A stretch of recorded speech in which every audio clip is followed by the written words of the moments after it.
Okay, up for another early morning field trip out to the side of an old ore mine, site that was operated by the Pioneer Mining and Manufacturing Company of Birmingham. Coming up to what was called the Dahinda red ore mine site, and this was operated by Pioneer Mining and Manufacturing Company between 1890 to 1898. This section right here is the minecart tramway bed, which down behind me led to the rail bed of the L&N's Birmingham Mineral Railroad. L&N's Birmingham Mineral Railroad Division had just completed what was to be called the Red Gap branch, which ran all the way from Grace's Gap all the way to Trussville. And this was on the south side of the mountain. So it's just a series of drift mines up here, big open cut. It's been some years since I've been up here. Thought I'd just take a early morning field trip back to the site. I'm sure nothing's changed, but anyway, they operated this thing for 8-9 years. They left a lot of ore, I know that, but at the same time, Pioneer had opened they were operating the Spalding mine, what used to be known as the Thomas mine at Grace's Gap, and they had just opened up the Raymond mines, the big slope mines down past Bessemer, down past Reader's Gap. So anyway, we're going to follow the tramway bed on up here. Should lead us up to some drift mines and just take a look at everything. Okay, that's a look back. It's kind of hard to see with the sunlight right there, but that's a look back of the tramway bed. And just up ahead is where all the Dahinda mines are. It's kind of overgrown, but locals in the area have walking trails, so it's not too bad. So should be some of the first drift mines should be up here on the left. Should be a big open ore cut further down on the right, and we'll just go up there and take a look, see everything looks, and just maybe get a better look inside. The years ago when I came up here, it had been pouring down raining, and it was just pretty bad to negotiate this area with all the recent rains. So head on up here and take a look at the first drift mine. Okay, should be coming up here to the first drift mine. There were several different types of ore seams that were being mined at that time. The big seam, Irondale seam, Clinton seam, Ida seam. So the most lucrative was the big seam right here. So this is one of your drift mine entries right here, and you can see where it has been completely covered up right here. So that's pretty much the way most of them will look. Now, right across the way over there, when I come back, I'll be taking a look at this big open ore cut. So there'll be maybe 3 or 4 more drift mines further up this draw going up the side of the mountain. But that's one of the mines right there. The entrance would have been straight ahead. Okay. This is just a look down at where the entrance would have been. The minecart rails would have come out right here, would have gone down and gone right up onto the tramway bed. But these drift mines, when they went in, they went horizontal towards the ore seam. So they went straight under this ridge right here on the side of the mountain. So that was next to open ore mining, open cut mining. If you want to say this was the most economical form of mining back then, you didn't need too much equipment and really a lot of manpower to work these mines. So we're going to be heading up down this direction, up over this direction here. Okay, over there you've got the big section that was cut out, exposing the big seam across the way. And this is a really good example right here of a drift mine at Dahinda. Right here. Had a gentleman I know, he was talking about this here, and he said, have you seen the big cave up here? And I said, what cave? So some people think these are caves. You know, hey, if I didn't know any better, I'd probably think the same. But it's a lot drier than I remember. But anyway, this is a pretty good sized drift mine opening. You can see this is the big seam right here. And it just went straight back in. I mean, there's no maps of this. It's just hard to say. Could have been 100, 200, 300 feet. It's just really hard to say. But I'll see if I can shine a light on this. Get a better look inside. Okay, little light on the subject here. So you can see that's, you know, it may not all be collapsed. I might go back in there just out of curiosity where that light's pointing. Just take a look. But a lot of the ceiling, you've got probably about 6-7 feet of debris that's covered up the, you know, the height of what the mine entrance would have been. This probably would have been about 6-7 feet high minimum. So, but anyway, that's a look inside of what one of the Dahinda mine looks like. Dahinda drift mines look like. So I don't know. I may take a quick look, scamper over there and just take a quick look where the light is. I'm pretty sure that's dead end, but I don't know. Something looks like it keeps going. So I'll take a look over there in just a second. Okay. That's a look back outside right there.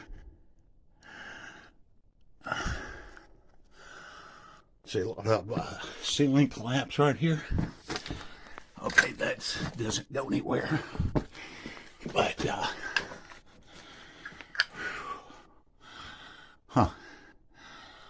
well, it's pretty open. I think this is what this gentleman I met was talking about. You know, they think this is a cave, but this is a drift mine. So that's as far as need to go.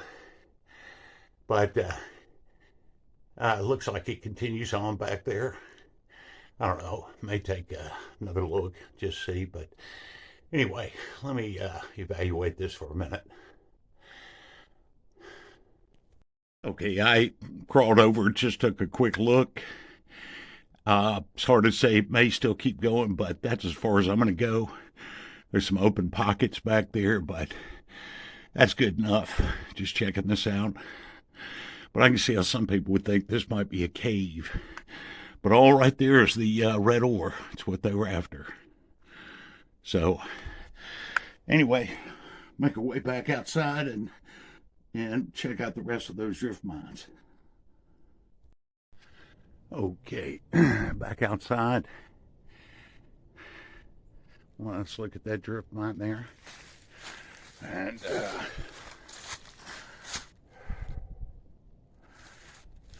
we'll head on up over here to the next section, which should be right there. I don't know if I could get to the other two. There's a lot of, if I remember, there's a lot of thick underbrush, but we'll just check it out. But, this is your other drift mine right here. It's where the minecart rails would have come out.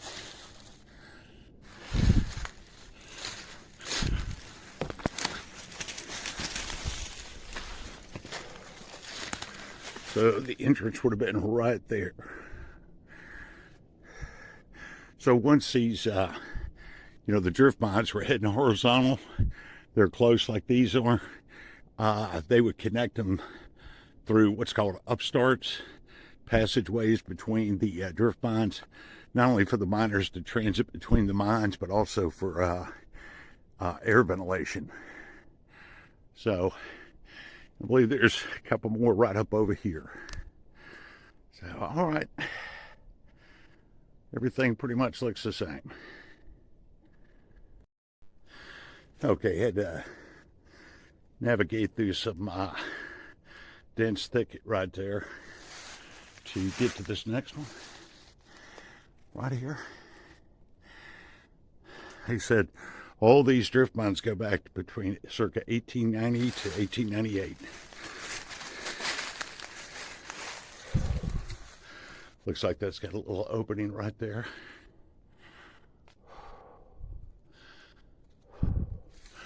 Should be one more up around the corner over there.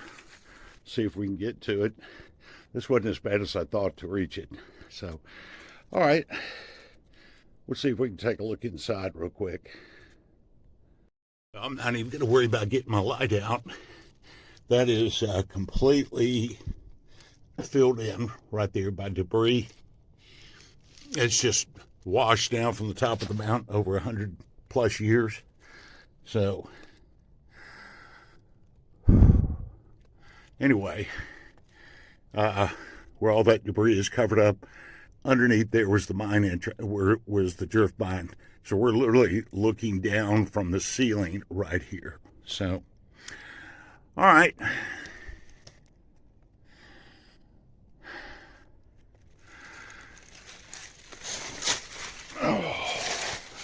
And of course, the minecart rows would have gone right out this way.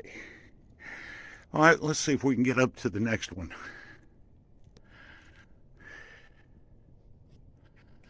Okay, this last one I was just at, that's the last one. There were 4 of them up here. So anyway, we'll make our way down and head down in that direction to that big open ore cut. But there's no more. I'm not sure why they didn't put any drift mines going further up the flank of the mountain, but you got me. So rich in iron ore, that's for sure. So, okay. Well, we'll go and make our way down there. Okay, we've got this series of drift mines running up in this direction right here. And this is probably the most impressive ore cut ever right here that was done. All of that right there is the big seam. That's what they were after. The red ore for the blast furnaces to make pig iron. So Pioneer Mining Manufacturing Company, they opened this site, they operated this site along with quite a few other mines down along the side of the mountain. Then 1898, I believe, I think it's 1898, they were bought by Republic Iron and Steel Company. All the mining was suspended on this section, but Republic still held the rights, the mineral rights, and they held the land for quite a number of years before partitioning it off. So I guess they just didn't really need this because, like I said, the Spalding mine at Grace's Gap was in full swing, and they just opened one of their big Raymond mines down south of Bessemer on the big seam. But there's a 1898 photo that was taken of a gentleman standing about in that spot right there. And right behind him is this cut, this exact cut. So, you know, walking amongst history. But it's this is impressive. You almost wonder why they didn't just keep going. You know.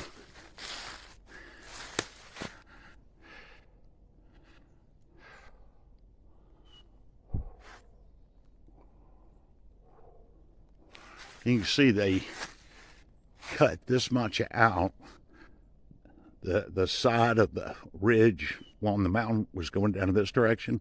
So they cut this whole section out right here. Yeah, it definitely took them a few years to extract all this.